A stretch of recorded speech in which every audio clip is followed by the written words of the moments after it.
알겠습니다. 오늘 함께해 줄 연구원은 한양증권 김지영 연구원입니다. 연구원님 안녕하세요. 네, 안녕하십니까. 네, 내일의 국내 변수를 어떤 점들 보십니까? 네, 코스피가 지난주까지 4주간 상승을 했습니다. 이제 구간별 매수 주체를 보게 되면 11월 중순은 영위금 중심의 기간이었고요. 12월 들어서는 이제 외국인이 주도하고 있습니다. 다만 이제 최근 그 주식형 펀드 유출이 좀 재개가 되면서 기관의 영향력은 축소되는 상태이고요. 따라서 추가 상승 여부는 좀 외국인 매매에 좌우될 것으로 보고 있습니다. 일단 그 외국인이 일단 그 FOMC 외에도 좀 긍정적인 이벤트가 좀 일단락되면서 이제부터는 좀 그 미국의 재정 절벽에 대한 협상 진전 여부가 매수 지속성을 좀 좌우할 것으로 보고 있고요. 두 번째 이제 대선 영향력을 좀 볼 수 있겠는데 일단 중립 쪽으로 보고 있습니다. 지금 현재 그 두 후보 간의 경제 부문 공약들을 살펴보게 되면은 뭐 세부 사항에서 좀 정도의 차이는 있겠지만은 큰 틀에서는 좀 경제 민주라는 좀 공통적인 사안을 가지고 있고요. 따라서 대선 결과에 따라서 좀 업종별 수혜가 크게 나타날 가능성은 크지 않다고 보고 있는데요. 다만 그 양 후보 간의 그 중소기업 지원에 좀 한 목소리를 내고 있기 때문에 일단 대선 직후에 좀 중소형주에 대한 반등을 기대해 볼 수가 있겠습니다. 네.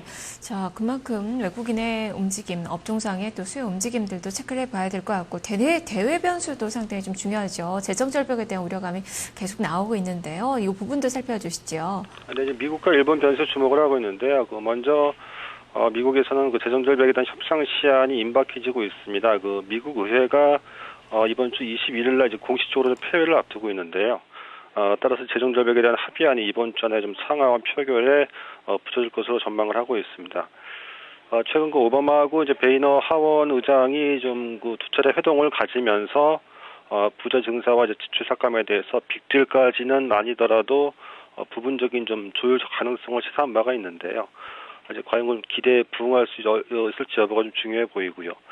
만약에 연내 그 합의가 실패한다면은 시장은 좀 크게 좀 부정적으로 반응할 가능성이 높다라고 보고 있습니다. 두 번째로는 그 19일과 20일에 일본은행 그 정책회의가 예정이 돼 있습니다.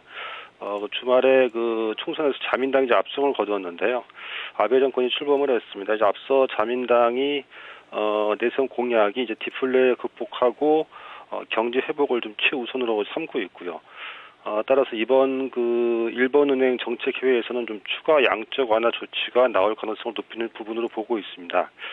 일단 일본은행의 추가 양적 완화는 좀 중장기 이동성 측면에서는 엔캐리 가능성이라든가 좀 긍정적인 측면이 있지만은 동시에 좀 국내에는 부담이 될 수 있는 원화 강세와 좀 직결되는 부분이기 때문에 일본은행에서 그 추가 양적 완화 조치가 나올 경우에는 그 직후에 국내 외환 시장의 반응을 좀 예의주시할 필요가 있겠습니다. 네, 오늘 또 증시에서의 화두도 엔화 약세가 좀 아닌가 싶어서 계속적으로 외환시장의 움직임까지도 체크를 해봐야 될 것 같네요. 자, 그러면 내일 증시 어떻게 전망하시는지 전략과 함께 들려주시죠. 조정 연장선상을 보고 있습니다. 이번 주는 그 재정 절벽 관련해서 뉴스들의 영향력이 좀 높아질 것으로 보고 있고요. 따라서 외국인하고 이제 기관 등 좀 매매 주체들이 좀 관망세가 예상이 되고 있고요. 앞서 말씀드렸듯이 이제 일본의 그 은행의 그 추가 양적 전망에 따라서 엔화 약세도 좀 부담으로 작용할 수 있을 것으로 보고 있습니다. 전략적으로는 그 경기 민감주는 좀 시세가 두드러질 것으로 보고 있고요.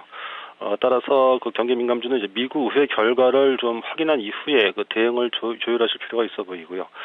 당분간은 그 유틸리티와 음식료 같은 그 내수주하고 코스닥 개별 종목에 대해서 좀 관심이 필요하지 않나라고 생각하고 있습니다. 네, 알겠습니다. 말씀 잘 들었습니다. 네, 감사합니다. 네, 계속적으로 조정세가 이어질 것으로 미국의 재정 절벽 협상과 그리고 일본의 변수를 계속적으로 주목해서 살펴보셔야 될 것 같네요. 내일 증시에 대해서 미리 전망을 해봤습니다. 한양증권 김지영 연구원이었습니다.